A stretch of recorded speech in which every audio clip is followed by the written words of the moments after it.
Hi, I'm Ashley Picillo. I'm the founder and CEO of Point Seven Group, and I'm proud to work in cannabis because of the major impact that we're able to have at the government level, at the startup level, and now at the legacy operator level, especially in states like New York.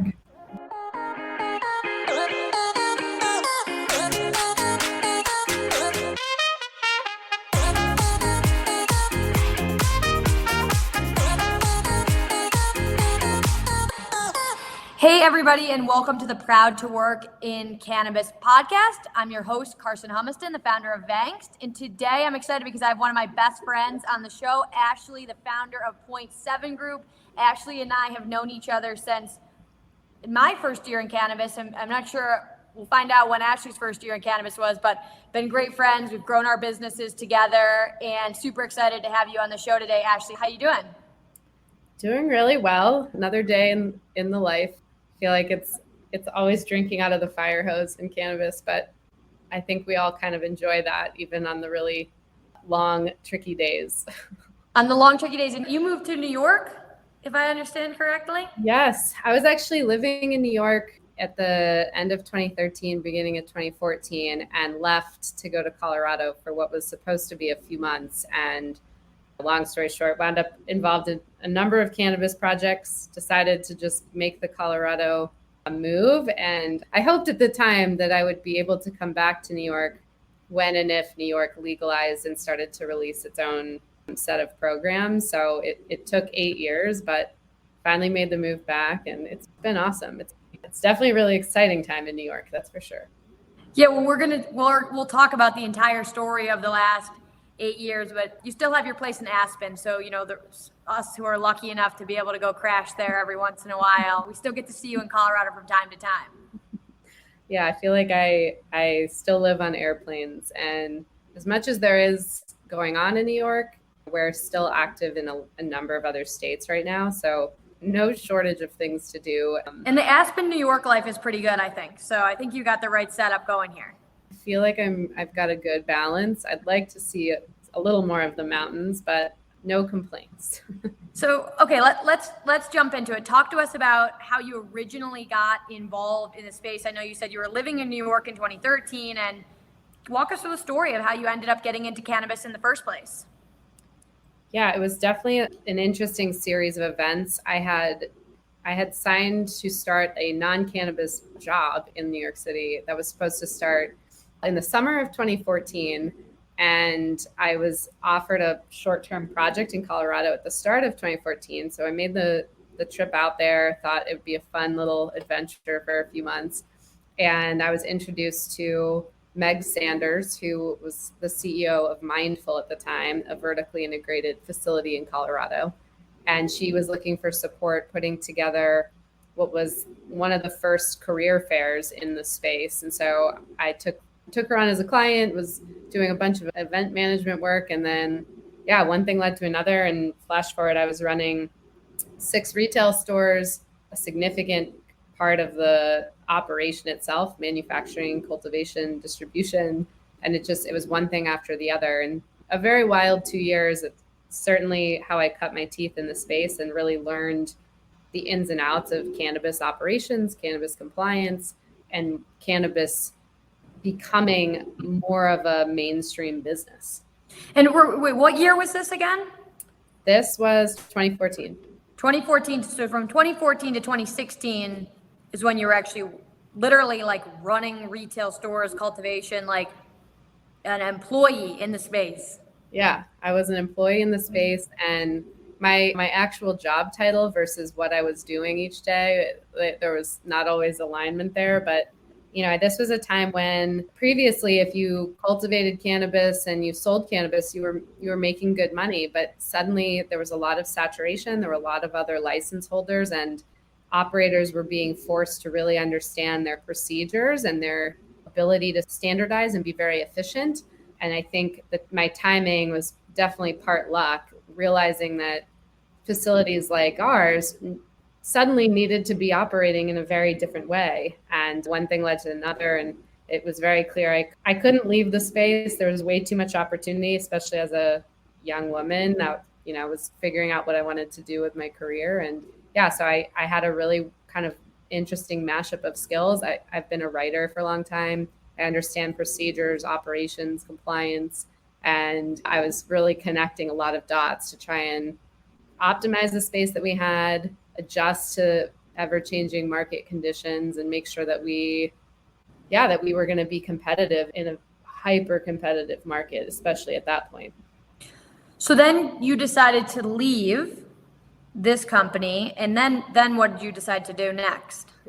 It was a difficult decision to leave, but I recognized that most other states were following Colorado's progress, and I think trying to understand what Colorado did right and what Colorado maybe didn't get right in order to make sure other programs were stronger and reflective of those mistakes and those wins. So I decided to start what I thought was going to be a small consulting business supporting groups applying in other markets. So right after Colorado, I was heavily involved in Ohio, Pennsylvania, and Maryland. And at the time, I was very confident it would be successful, but I had no comprehension at that point the size that the business could reach and like what the actual market need was for the services we were providing. And things just really kind of took off from there. But I set up the company at the end of 2015. We launched January 1 of 2016.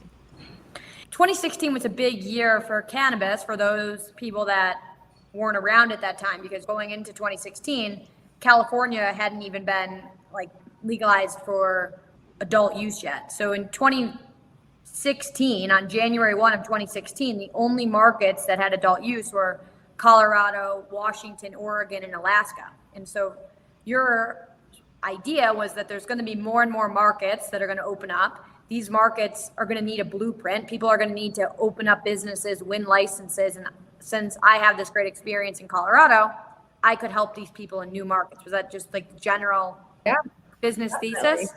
Definitely. And I remember thinking that most states would pursue medical programs first, which is absolutely what happened. And now we're in a state, 2022, where most of those medical markets are now exploring what adult use programming would look. As far as a longer term or middle term forecasting perspective, I felt like we would be in a pretty healthy position, because once the medical markets moved, there would still be room to work with teams a second time on the adult use side. What I didn't fully anticipate, that these medical markets especially, I had no idea how competitive they were going to be on the licensing side, because to your point, Washington, Oregon, Colorado, these were adult use markets where it was pretty simple to get a permit. You filled out paperwork, you had to meet certain requirements. Obviously, there was a funding and capital requirement of sorts, but by comparison, states like Ohio that are going to give out 12 grow licenses, that's a different ball game entirely as far as the level of preparation that you have to go through just to throw your hat in the ring. Hundreds of people competing for these pretty limited slots. Tell us more about that. So in a place like Ohio, they're going to give out 12 licenses. There's hundreds of people that want them. What is the process like? And really, this is where you come into place. I mean, I think a lot of people listening probably have no idea what would go into winning one of those 12 licenses. I mean, I remember seeing you when we were, I think at some point we were sharing an office, maybe. I can't remember why we were working out of the same office, but these applications were like the size of like phone books from the 80s. I've never seen anything like it. To open a pot shop, you need to fill out a phone book. So give us a sense of like, what in God's name could they possibly be asking for in these applications? Oh my gosh. It was crazy to me. And it still is crazy to me now, although things have kind of evolved and changed once again. But especially 2016, 2017, 2018, even into 2019, when you think about states legalizing, we kind of put them into two buckets. So you have free market models where Washington, Oregon, Colorado, but even medical in Oklahoma and medical in Mississippi, where the bar to get a license is set fairly low. So what happens is you have a lot of people apply, a lot of people get licensed, and then the market, natural forces applied to the business sort of determine who's going to survive and who isn't. If you're smarter at your business, you put more into it, you just have greater competitive advantages, then you'll be around, and people who are not on that side of the spectrum will naturally fall off. And it takes the pressure off of the state to actually score groups and rank them and issue permits in that more limited fashion. So the other bucket are merit-based systems where, as you were saying, there's 12 slots or 10 slots, 50 slots, whatever. A lot of people want those permits. And so it's a process where the state is essentially evaluating whether or not you are capable of carrying out the business plan that you've developed. And so they want to see it all. They want to see full engineering plans, architectural drawings, full-length business plans, 5-year pro formas, written procedures for every single functional thing that you're going to do in your business. How do you mitigate odor? How do you destroy waste? How do you recall a product? How do you check an ID at the store, train an employee? And so depending on what your license type is, there's these extremely long lists of requirements. And there's sort of mixed feelings about the validity of that process. On one hand, in order for someone to win, you jump through a lot of those hoops. Maybe you've demonstrated that you're very well planned out and you have a better chance at being successful and operating compliantly. On the other hand, not everyone can hire consultants and lawyers and architects, et cetera, for basically a bet. I mean, it's a gamble. Who knows if you're going to win? So to spend exorbitant amounts of money in that preparation process isn't possible. And I think that's one of the reasons licensing has really changed, that states realize that that method and that model, it creates an environment where certain people are ineligible from the beginning because the barriers are set very high. But at that point, when we were starting the business, for me, I didn't really understand all of those dynamics the way that I do now.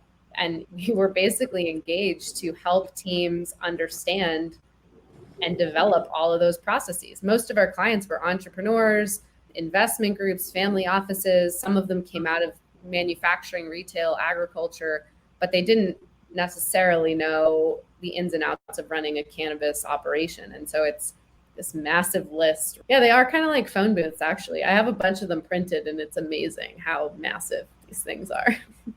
Yeah, when I was hearing you talk about all the requirements of like the business plan and the 5-year pro forma and showing how you're going to check people's security and IDs, I was just thinking like, and this is why I started a hiring company, because you're talking about barriers.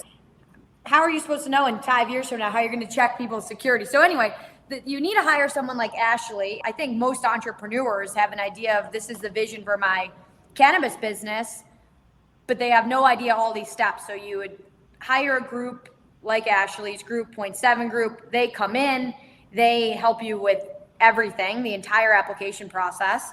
Talk to us a little bit about the success. So you started this in 2016. Now we're here in 2022, and you guys have had a tremendous amount of success in winning these licenses that are extremely competitive to come by. Yeah, we have. And I would attribute a lot of that to, above all else, certainly my team. I work with some absolutely incredible people and really need to understand the politics at play, how legislation came to be, what's going on in the community where someone intends to apply, and how does this business work within that community or raise concerns. And it's part journalism, it's part business strategy, it's part technical writing, it's part financial planning. We really hit on everything. And the philosophy that we've had from the beginning is if we do our jobs well and right, then our clients are not just successful during the licensing process, but they are well poised to be operationally ready on time. Most markets stipulate that you need to be operationally ready within 6 months or 9 months. So if that application process is just for the optics versus making those decisions in a way where that you intend to follow, even if you get the license, you probably will fail because there's so much you have to bring to life in a short amount of time. And so we've been really focused on that. We've been very successful. I think we've worked in over 40 states now. For licensing, it's probably 20 to 25, but we've won in almost every competitive market where we've been hired. But since then, we've tried to develop other solutions and offerings to not only support legacy groups, social equity groups intending to apply, but also groups that got licensed and are now like deer in headlights trying to figure out what did we commit them to on paper that they now have to bring to life quickly. And how are they going to go about that? So we've done everything from on-site training. I've staffed certain places with my team as interim leads. We've done hand-holding during inspections with state officials. The scope has continued to kind of evolve just as the industry has, but it's a lot. There's always something to do, that's for sure. So let's talk about the topic that's on everyone's mind, New York. Every time I get onto a call with someone, they're like, hey, how's your business doing in New York? Like, not very well. There's not a lot of jobs to fill right now. Yeah. So I would love to hear from you, since you moved to New York, you're anticipating, and we're all anticipating New York could be the largest cannabis market maybe in the world. What the hell is going on with the New York market? How much time do we have? Because it's really difficult to distill down, but I'll certainly do my best to start. And just to kind of contextualize this a little, New York legalized medical cannabis and released their medical license holders, which are called registered organizations. That process started in 2015, 2015, by the time they were actually operational. And so you have these medical facilities, they're fully vertical, meaning they have cultivation, manufacturing, between 4 and 8 retail stores. So they've been alive and well for a while now. Also, New York is a state that issued a number of hemp licenses to growers over the past few years. And so you've had these other programs happening in the background. In March of 2021, New York rolled out adult use legislation, which started the process of getting people excited, people really starting to think about how to position themselves in New York and what to apply for. But the challenge is when legislation comes out, it gives us a sense of where a market is going and how a program might look. But until you have final regulations, there's just a lot of unknowns. And so to your point, there's not a lot of people hiring. Teams are getting organized. Teams are registering their businesses. They're putting together their executive teams and things like that. But wait, can you even apply for a license right now? So there's a few things that are happening, and things are actually moving a bit more quickly. The first are conditional cultivation licenses that were prioritized for many of these hemp farmers. That program had a lot of challenges in New York, so they were issued the first wave of licenses, and I forget the exact number, but within the last 2 weeks, the first few dozen were given their. So just in like plain English, basically what happened here is there was people that have been farming hemp in New York for decades? Is that fair to say? No, not decades. Maybe, but I would say the target group are shorter term within the last few years. But these are probably like small time farmers. I would imagine a lot of them are in like upstate New York. Most of them are in upstate New York. Upstate New York, small time farmers. And so New York wanted to make sure it was fair for these small time farmers to be able to have a shot at having a cultivation program, right? Yeah, I'd say that's a fair summary. So now that you have these small time farmers that won V1 of the cultivation licenses before any like larger businesses could really come in and try to get cultivation licenses. Correct. So and from what I understand, speaking with some of these folks, these are pretty small operations. And so like for Vangst, as an example, most of our clients are trying to hire 200, 300 cultivators. And like, that's just not happening at the small time farmers. So like, it's not big business that we're talking about here.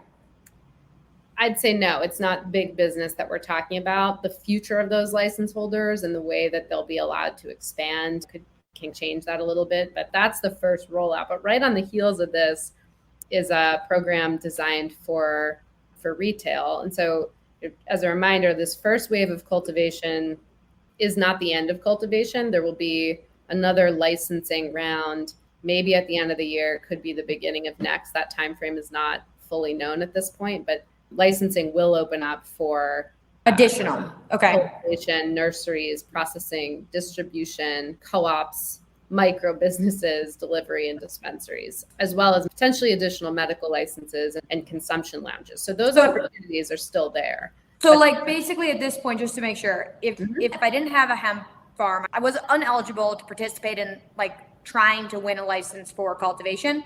But now in the future, they're going to open it up. And there will be opportunities if I have a group that might want to get into cultivation in New York, but that just hasn't happened yet.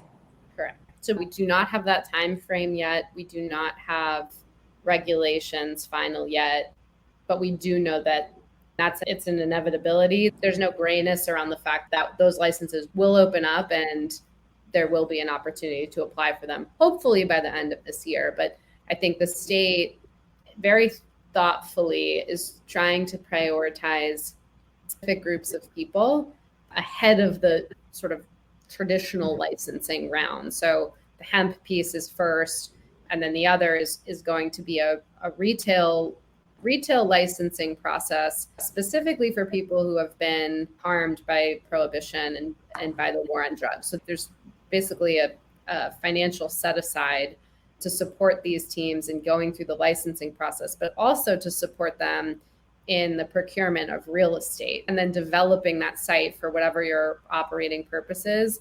That's your biggest cost center in your cannabis company. So, and in it typically in other markets where social equity was prioritized, and I think the states were doing their best and programs were well intentioned. The reality is if groups do not have access to funding and or access to viable real estate, you can give certain groups of people or give social equity applicants a head start, quote unquote, but it's not really going to make a difference if those barriers are still there. The fact that the state is trying to figure out the real estate piece paired with funding is certainly unique. It's a big endeavor, but if there was a state to figure it out, I'd say New York is the state to nail this. So hopefully they do. I'm certainly rooting for it.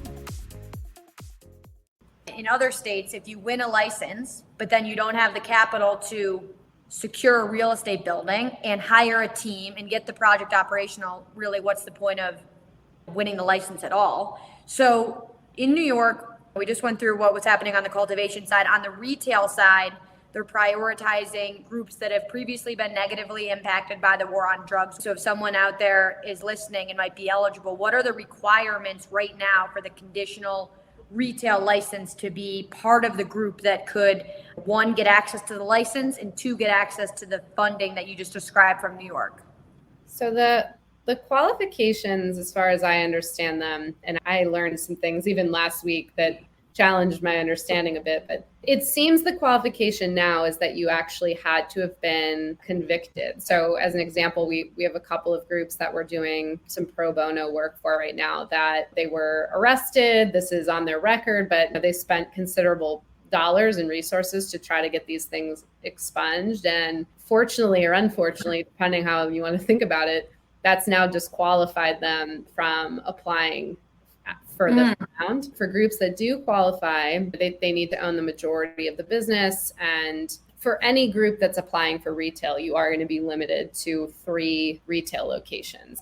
That's an interesting piece too, when you compare New York to markets like Colorado, where there was not a limit placed on the total number of retail stores that you could have, which gives an opportunity for bigger businesses to come in and kind of own the market over a period of time.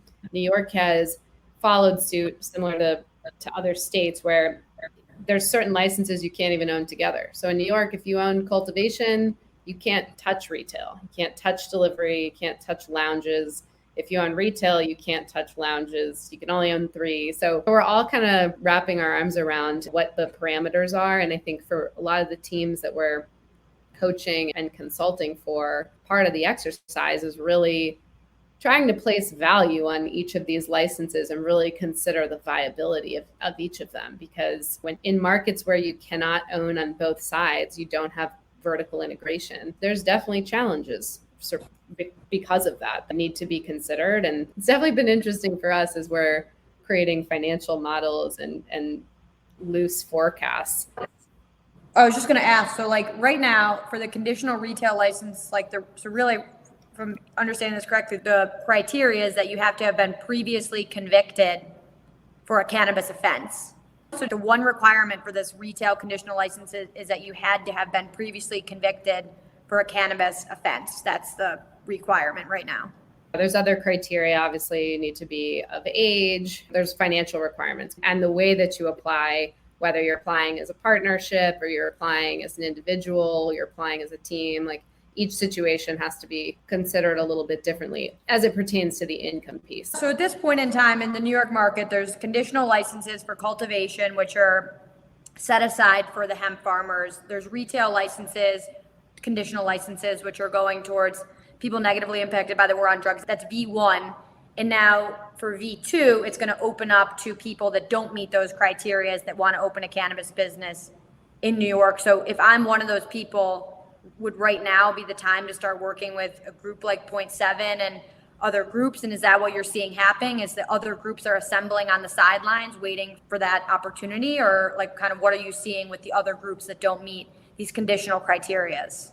We actually have some teams that even they do qualify, but they're thinking about applying under the regular round, so to speak. There's a lot of factors that kind of come into play here, but generally most of our clients that don't qualify, they're building their teams, they're definitely getting financials together, and a lot of just straight strategy consulting. Again, like some of these clients that we've worked with are very savvy in whatever other businesses they're part of, but are coming up to speed as quickly as they can, kind of learning the cannabis side of things. We're also working with a lot of groups that are just recently figuring out that they do qualify under these various programs, whether they're convicted. I think I might be confusing New York and Mass, but I'm fairly certain both states, you can also be the descendant of someone who was convicted for a marijuana offense. The chapter of the law defines like what offenses are qualifying and which ones aren't. I believe you can also be a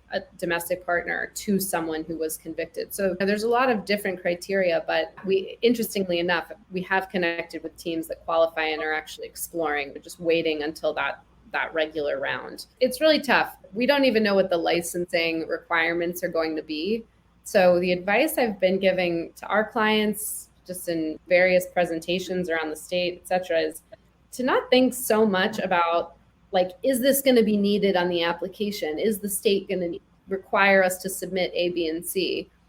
If you think about the application as a roadmap to building a business and building an operation that's set up to actually succeed, every single thing you invest your time into is going to be necessary at some point. Whether or not the state says, do you have a hiring and recruitment plan or not, you're still going to need one. Like you're still going to have to hire and recruit people. So I'm trying to kind of orient people around that. These steps are going to be important to you regardless. It's just a little bit of a mystery right now whether or not this is going to be a phone book application or something a bit more simple. My sense is that it'll be somewhere in the middle, and the barriers to apply will be pretty dramatically reduced from other places.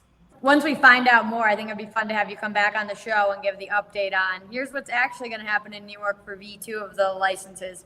Sort of taking a step aside from New York and just thinking about the industry more holistically, do you think that it's better for the industry to have these really competitive licensing requirements, or do you think that anybody that wants to get a cannabis business, assuming they meet like baseline qualifications, like in a place like Colorado or how it started, should be able to? Or do you think that like the government should be involved like this and say, hey, in Ohio, there's only going to be 12 licenses? What's your personal opinion on the best way for this industry to grow and thrive, over regulation or under regulation? That's a really good question. Because we're just really quickly before you answer, you look at a state like Oklahoma, right? You could argue it's just a race to the bottom, and there's people on every street corner having these small time shops. But then there's a place like Ohio where there's not a lot of opportunity for anybody to get involved. So Sure. Just for some context for the listeners, it's not a super clear answer, regardless of general business philosophy. It's not super clear because we haven't seen either work extremely well. Right. I think so many considerations here. It's definitely somewhere in the middle. I mean, I look at states like Oklahoma where it felt kind of like a free-for-all because it didn't take very much to get a license, but that meant a lot of people received permits to build these various cannabis facilities who weren't forced via regulations to actually learn the ins and outs of these operations and how compliance impacts a procedure or safety or community engagement, et cetera. And so it is a race to the bottom in certain respects, and you'll have groups that survive because they're more well capitalized than other groups, and or they had a better overarching business strategy. On the other side of the spectrum, states like Ohio, Pennsylvania, places where it was extremely competitive, it's very much a pay-to-play model in a lot of ways.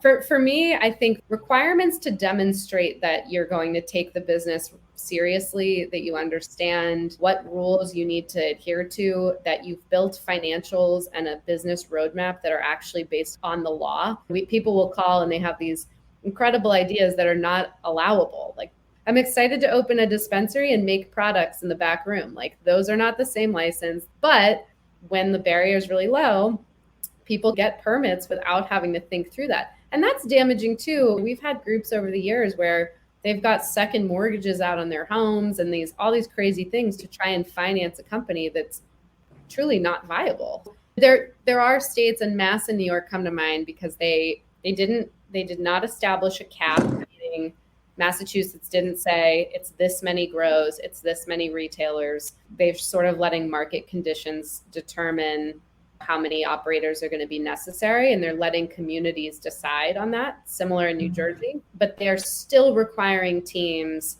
to have some amount of capital and to have a plan on paper in order to submit. And I think, to me, these Northeast markets have found a sweet spot. They're still figuring it out. There's still hiccups and there's issues, but I think it's a much happier medium than what we were seeing 6 years ago. Well, I think we're running out of time here, but this was a super interesting conversation around all things licensing, a topic that a lot of people don't know anything about. I mean, I think that they go to a dispensary, they buy all the great products that are available on the markets, and you have no idea how these businesses came about or all the thought that went into them. So Ashley and her team are playing a huge part in defining how these new markets roll out. And we've referred a ton of business over to Ashley, and they've won tons of licenses for our clients who've gone on to make tens of millions, maybe hundreds of millions of dollars. So if you are interested in getting into cannabis and winning a license and understanding how to do it successfully, we would certainly recommend working with Ashley and the team at Point 7. So Ashley, any final thoughts for us on what you're most excited about looking forward into the next 10 years? You can't think about 10 years. It's like, how do you think like 4 months in advance? Cannabis is like dog years. 10 years, we will be old in 10 years. We'll be so old. No, it's an exciting time to be in the space. I think New York stands to unlock a lot of opportunity throughout Europe and to really influence how many of the other medical markets in the country roll out adult use programs. And I'm not surprised that New York has taken the stand that it has. It's just very on brand for the state. So I'm excited to be part of that in the ways that we are. And yeah, let's do like New York State of the Union update podcasts in the next few months, because it's like every time I turn around, there's something new. Good. Well, Ashley will be back in a couple months once we have a more clear timeline and plan for New York. So tune back in then. And that's all we've got for today, folks. Join us next week. We've got another amazing guest coming here next week. Thank you for your time, Ashley. We'll share out all of your details and your business details, so if people want to work with you, they know where to find you. Amazing. Thanks, Carson.